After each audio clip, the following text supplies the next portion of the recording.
So here we have the piece of halite. If we take a look, you can see that cleavage, that where it's broken off in, let me see if I can zoom in a little bit better. That might be as good as I can get it.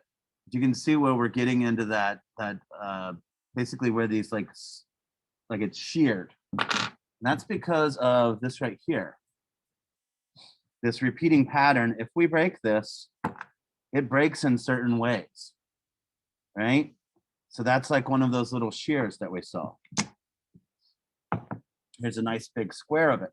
Now, ion dipole interaction would be where like little waters come in.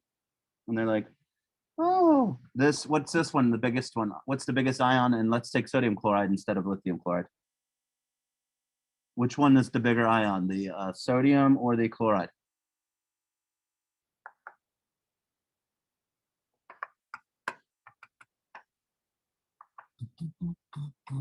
Ions, these are ions, right? So how do ions become bigger? Gaining or losing electrons? Gaining. So which one has gained electrons? Na or Cl? Cl. There we go. So if we take a look, Cl is the big green one here. So what's going to be attracted to the negative ion when we have a water molecule? That's going to be the hydrogen, right?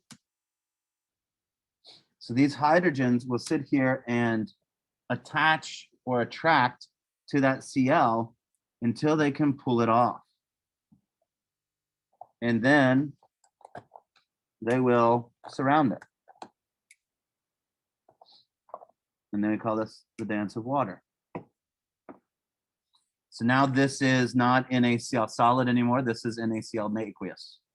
Now I've only got a limited number of these water molecules. So I mean, you have to imagine that they're all over the place. They're even attracted to each other, right? That's what causes that surface tension. They have hydrogen bonding within them. Well, then these NAs are going to be attracted by the oxygen of the water molecule. And then these are going to get pulled off and surrounded as well. Now that is an Na aqueous. And that's what we call solvation. That's the process of solvation right there. And that's going to keep happening to these right here. More water is going to be able to pull more of these off. Now that's the ion dipole interaction. The dipole is from the water molecule, and you have the ion in the center of that.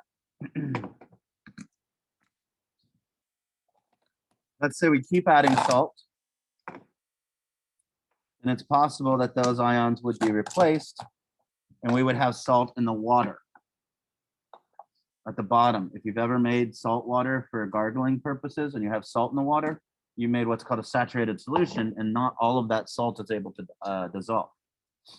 But that is ionic bonding here, and that is ion dipole intermolecular force. This is not showing an intermolecular force at all. That's why its boiling point is so high. How about this between an ether and an alcohol? Remember the ether? Bonded to two C's, the alcohol. We have an OH coming off. Why does the alcohol have a higher boiling point?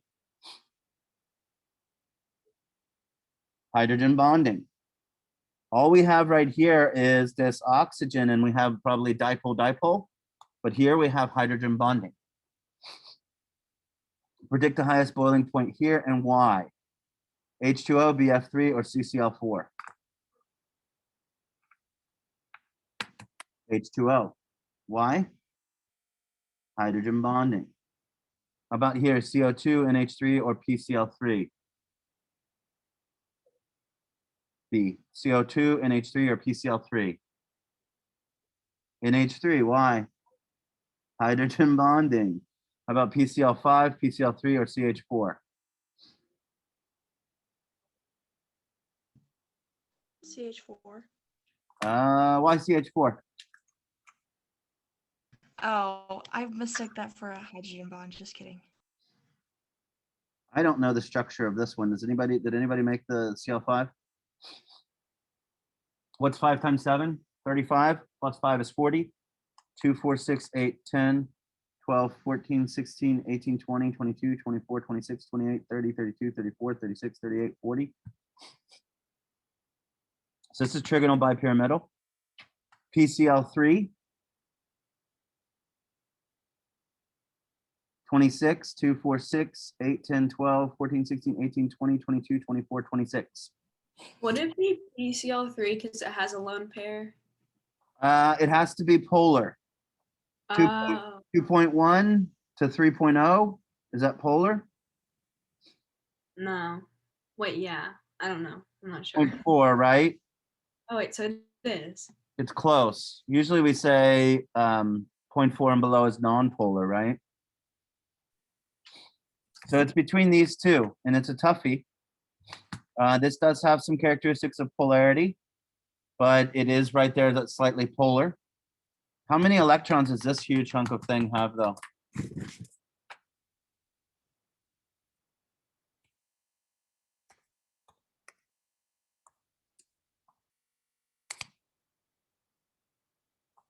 More or less? Can we at least say, does this have more electrons or less than this? More. More, right? So which one would we assume if they are both non-polar and that one has more electrons? Which one would have more London dispersion forces? The one with more PCl. electrons, right? In the video you showed us, it said like longer chains have more higher boiling points. Yes, Is that like a thing? Okay. that is a thing, and it's basically the same thing I'm saying right now. The fact that this one has so many more electrons, it has more London dispersion forces. So it's going to be the PCl5. Even though this has this lone pair here, it's not polar enough to combat that many electrons because it's 0.4. And we said that 0.4 is really close to non-polar. How about CO2 versus CS2? Would it be CS2? I believe it would be CS2. You want to tell why? More London dispersion forces, Why? because more electrons. You got it. Even though it seems like they have the same number of valence electrons, the S actually has a whole nother energy level of electrons, doesn't it? That's a factor as well.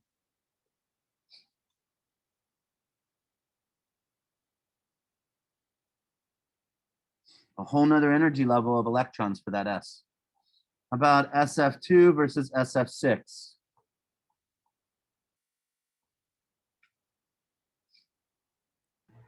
It'd be SF6. I'm thinking SF6 too.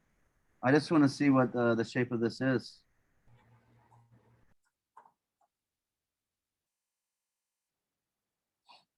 (14 + 6).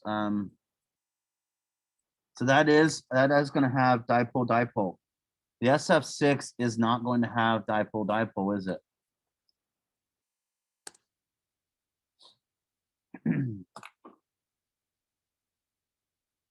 Right?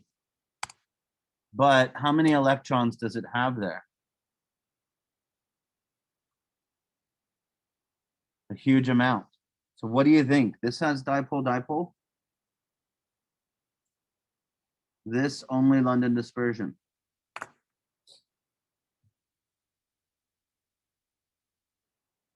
Got a huge amount of electrons, but is it going to matter if it has dipole-dipole? Yes. The dipole-dipole is going to be stronger force here. So even though Yeah. this has a huge amount of electrons, it's not going to be enough to change that boiling point, make that boiling point higher. So it is going to be the one with the dipole-dipole. SO3 versus SO2.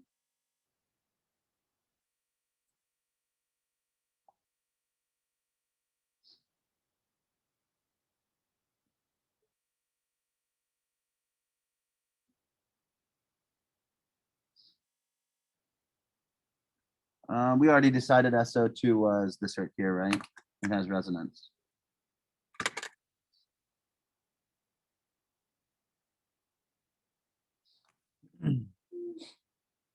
Based on number of electrons, what do we think? Are both of these London dispersion forces though? No. Are both of them dipole-dipole? Are both of them polar? Yeah, right? Right.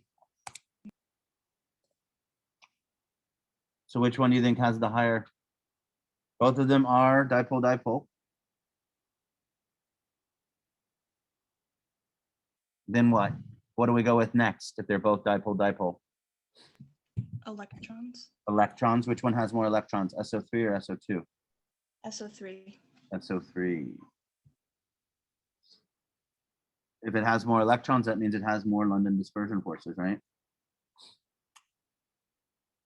They love this boiling point. Highest boiling point. HCl, AR, or F2?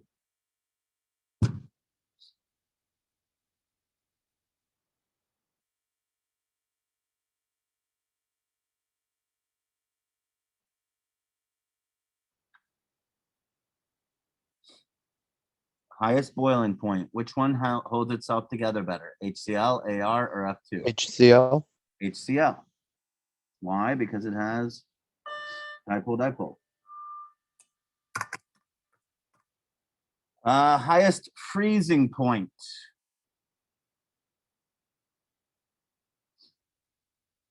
So which freezing point is like, which one has the highest point at which it freezes? So that would mean that the lower freezing point would probably be between like NaCl with its ionic, right? H2O would be lower. This is probably a positive freezing point, not above 0, because it has the weakest interactions, right? This is solid because it's ionic bonds. So it would have the lowest. This would is 0 because of hydrogen bonding. And this thing right here has dipole-dipole only.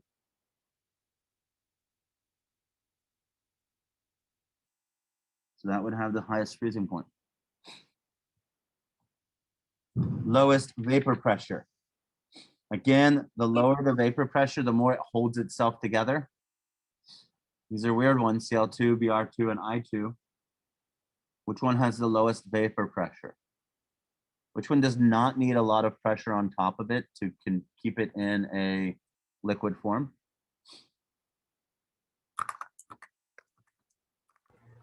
Bromine. Bromine is liquid form on Earth. Chlorine is gas form on Earth. How about iodine though? I'm not sure. Solid. Isn't it Iodine's a solid. So iodine would have the lowest vapor pressure. Iodine would have the lowest vapor pressure. For B, isn't HF a hydrogen bond? So wouldn't it hold itself together really well? Oh, it is hydrogen bond as well, isn't it? Good call. It's still the highest freezing point though. Because even at 0 degrees Celsius, HF is still a gas. And basically that's because this is ionic and this is water. So even though it does have the hydrogen bonding, it is still the highest freezing point. So the weaker the bonds, the higher the freezing point. The weaker the interactions, the higher the freezing point. Let's take a look here real quick. Let's try to see what HF's boiling point is.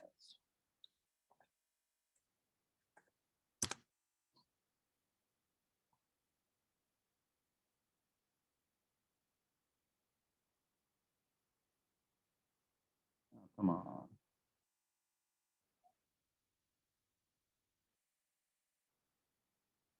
Oh, this is interesting. Big old stupid page I have to look at though. Boiling point, melting point. Melting point and freezing point are the same.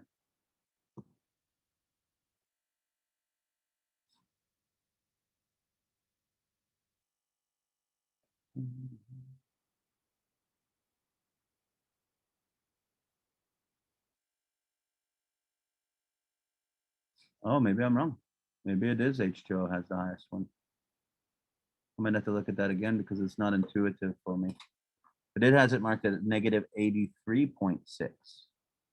So that would for the melting point. Oh.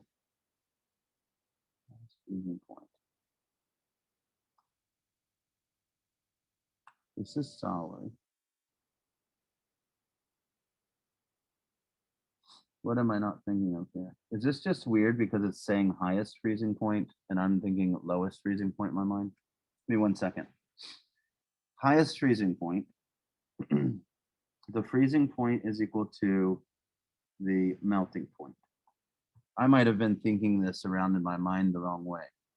So if the freezing point is equal to the melting point, sodium chloride would be way above. Did I backwards think this? I think I did. Sodium chloride has a freezing point and melting point of like 800 degrees Celsius. Water has 100 degrees Celsius, and HF is a gas well below.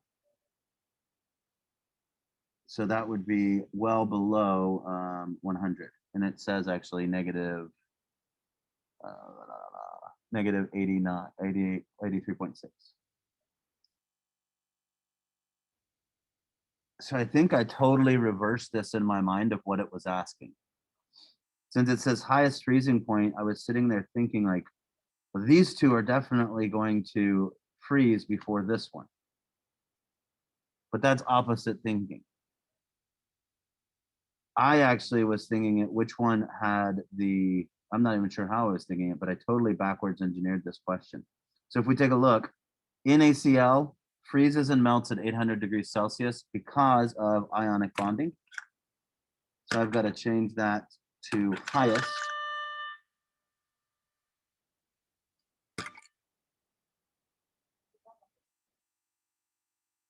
That can't be yours, right? What's the schedule say?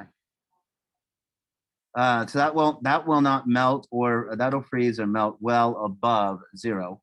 This would be the second one because it has the hydrogen bonding. And this one will not be able to hold itself together as well as this.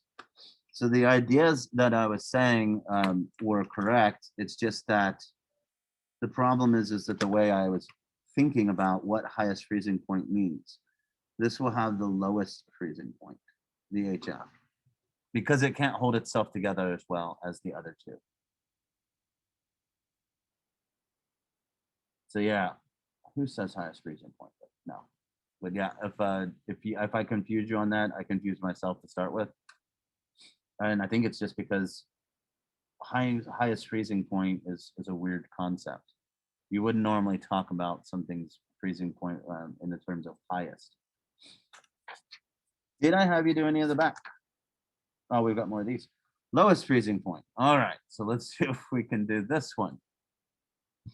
The lowest freezing point, the one with the least interactions would have the lowest freezing point. So N2, CO, or CO2.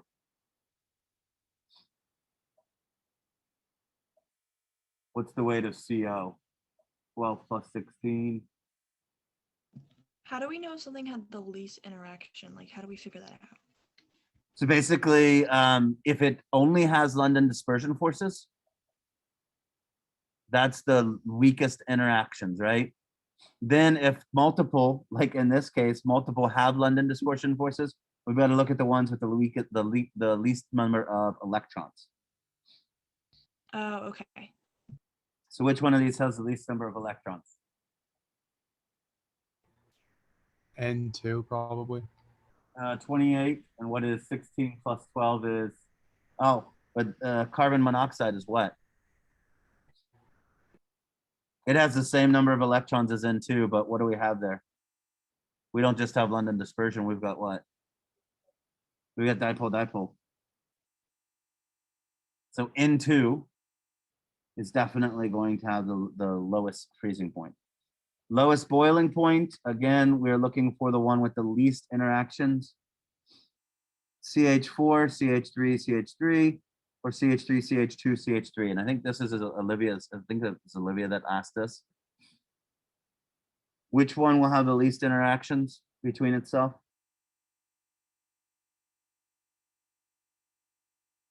Would it be CH4? CH4. Because as the chain gets longer, there are more interactions, right? Again, why? Because we have more electrons. And the last one, we're looking for the highest boiling point. So we're looking for the biggest interaction.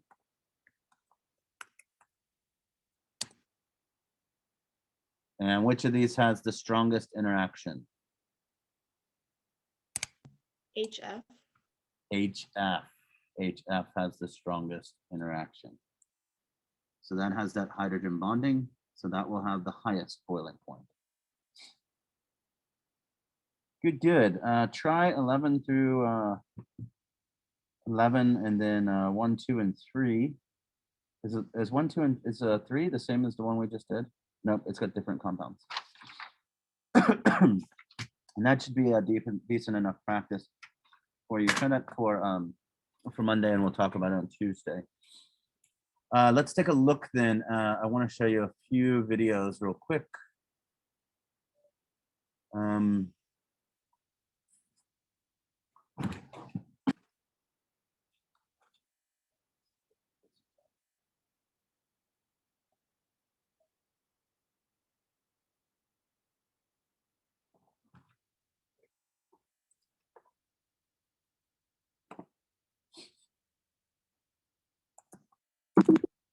I don't have enough memory on this computer. It's like almost bogged out, crazily enough.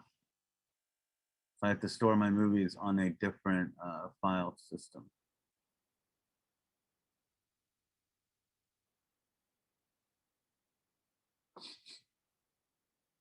All right, let's see what we got here.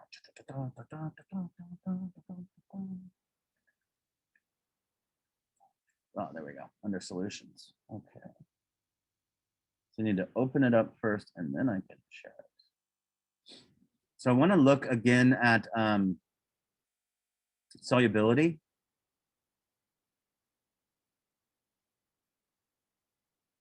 So we've talked about aqueous solutions in the past.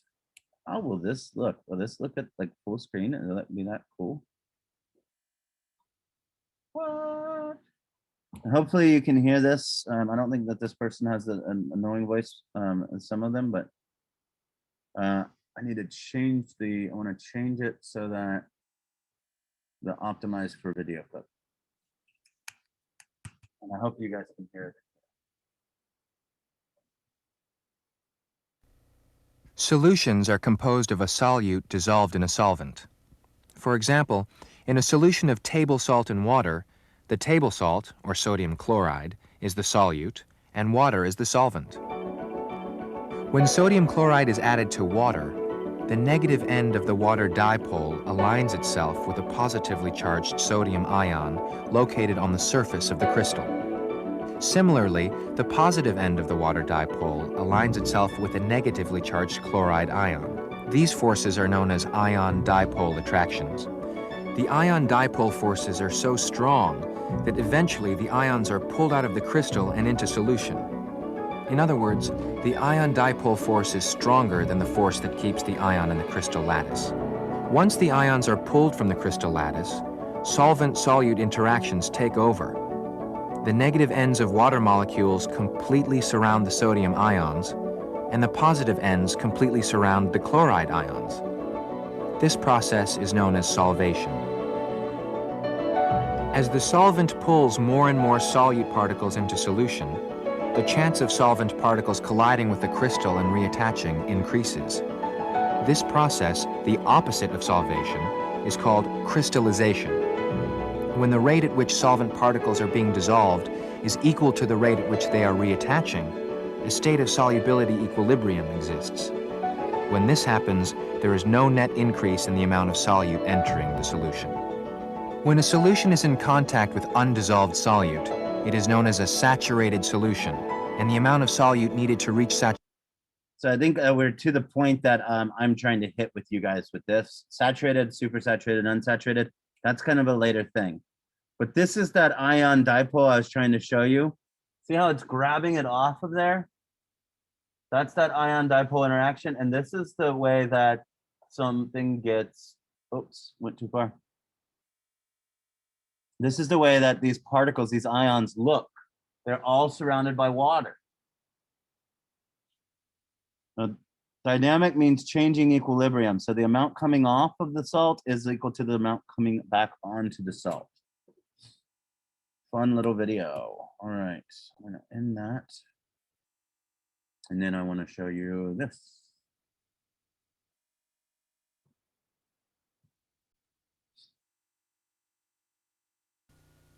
Think about a can of seltzer, an aluminum can filled with water and carbon dioxide. All the particles of matter in this can of seltzer are at the same temperature. They have the same average kinetic energy. Why then is the aluminum can a solid, the water a liquid, and the carbon dioxide a gas? Why isn't aluminum a liquid or CO2 a solid at room temperature? Well, let's look inside the can. According to kinetic molecular theory, the answer lies in the strength of attraction between particles of a substance. Let's take a closer look. A carbon dioxide molecule contains one carbon atom sharing electrons with two oxygen atoms. CO2 can exist as a nicely symmetrical molecule. However, its atoms are constantly moving. As the shape of CO2 changes, electrons are attracted towards whichever end has a greater positive charge. So keep in mind that this is just temporary dipole moments, right? Because this is not polar. So watch how they show this fluctuation here. It's just like that Travolta thing that we saw yesterday. Travoltage or whatever. A dipole is created. As the shape of CO2 continues to change, the location of the dipole also changes. This molecule is said to have a temporary dipole. A dipole on one molecule can induce a dipole on a neighboring molecule. This happens because the negative end of the dipole repels electrons in the adjacent molecule, causing them to shift position. The resulting force of attraction between two temporary dipoles is called, ironically, a dispersion force. This force is relatively small. Here's a model of condensed CO2. Some molecules have dipoles, others don't. Dispersion forces are present between some molecules. As energy is added to CO2, increased kinetic energy easily overcomes dispersion forces. Molecules move apart until, at room temperature, they exhibit the behavior of a gas. Water is also a molecular substance. One oxygen atom shares an electron with each of two hydrogens. Its shape, however, is not linear, but angular. This angular shape creates a dipole in the water molecules as electrons are strongly attracted to the highly electronegative oxygen nucleus. Water molecules have a permanent dipole. This model of an ice crystal shows how the polar molecules respond to a large number of attraction forces. These forces don't come and go as they do with temporary dipoles. Intermolecular forces in water are much stronger than those in carbon dioxide. Even when heated to room temperature, water molecules cannot completely overcome the attractive forces. They are held together sufficiently to exhibit the behavior of a liquid. The behavior of aluminum is governed by a different kind of force. So water has that hydrogen bonding, but you can see that look at the way they shape up. Do they actually?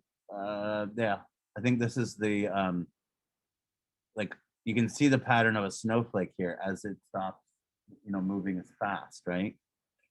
The last one, aluminum, we didn't do a lot of metallic bonding. This is basically all we do for metallic bonding because it's not that difficult.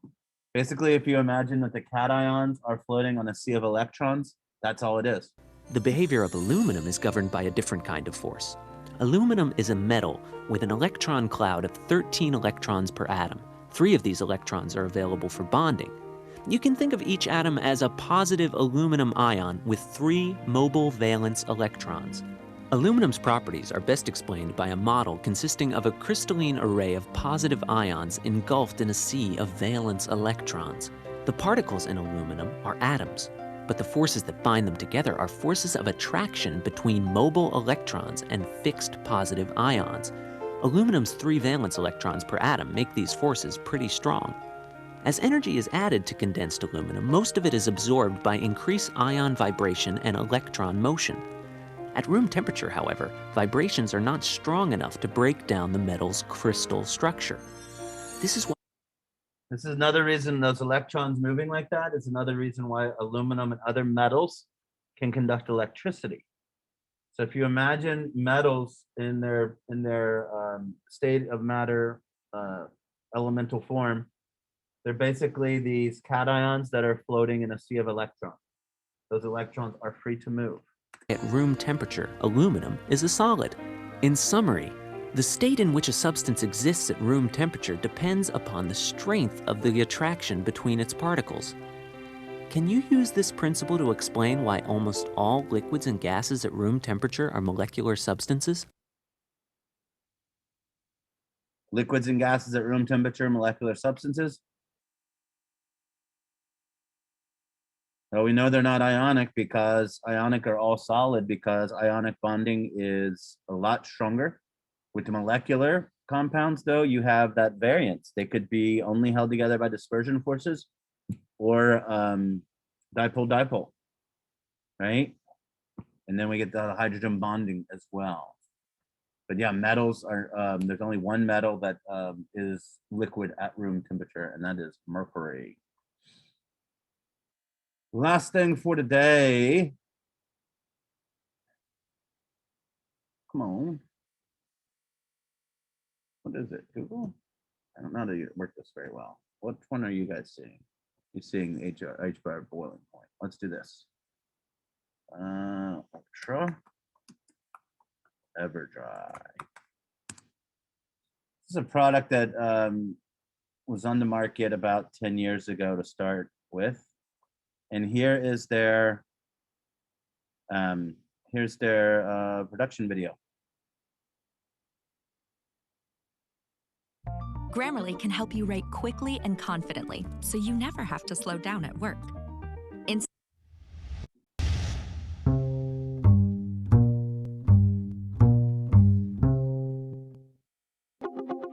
really going to show you the property of water.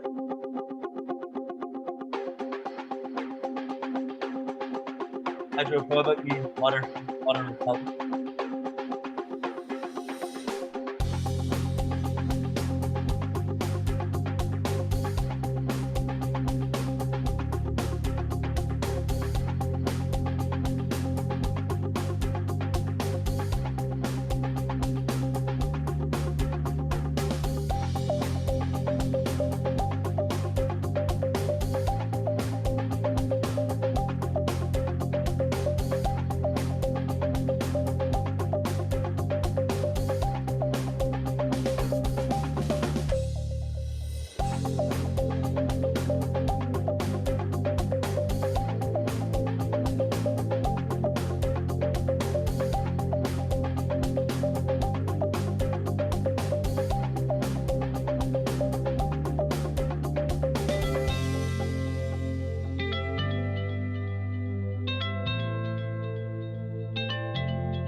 Oh, thank you.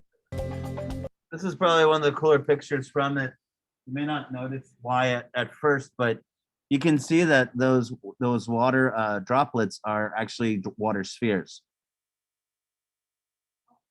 And that's kind of why, like, it looks really weird whenever he makes that kind of droplet and then it starts moving across that concrete towards the other water. But that's because he gave it a little bit of force and it has this more spherical than like flat spread out droplet. I don't know if you can zoom in on, you can't zoom in on these videos like you can on a phone. But yeah. So if we take a look at that right there, then we can see these water spheres instead of the water droplets. Now, obviously, this coating does discolor things, as we saw, but I didn't want to do that. Where is it? But if we take a look, this product, actually, this company, what was that one? Ultra Dry? Ultra, what do I call it? Ultra Ever Dry. They were bought out, and I believe they were purchased by a company called Never Wet. If that interested you at all, you can actually buy this. Rust-Oleum bought them out and changed the name to Never Wet. What's that? Ultra Ever Dry. I mean, it's just the same thing, right? Like, if you were thinking that you could use this on your cell phone and stuff like that, you'd have to look into it. One of the technologies that cell phones have, though, is, I'm not sharing the screen right, is that they have these tiny screens in there that can actually, like, water holds itself together so well that it won't go beyond that tiny screen. That's how they protect your speakers and stuff like that on cell phones. If your phone has a water rating, it's basically the holes in that screen are so tiny that the water basically just holds itself together so well. I think we did that last semester where we took that screen. I showed you that screen, and I did that trick with the mason jar, and we flipped it over. Right. Remember that one? Yeah. That's all I got for today, guys. Have a great weekend. Water on Monday, how water works, and that's what we've got. Take care. Hudson, I've been playing that Miles Morales, man. That game is tight. Are the graphics good? The graphics are amazing. I can't put it down. I just get so, like, yeah, it affected me doing anything last night except for flying around New York City. I called my buddy that's in New York and I'm like, let's find your apartment, man. We didn't end up finding it, unfortunately. Oh, that would have been cool. Like if it Right? was like the flying simulator where you could go to people's houses. Yeah, exactly. I haven't even loaded anything else on it yet. Whew. Well, we'll have to see. I'm excited for Horizon Zero Dawn 2.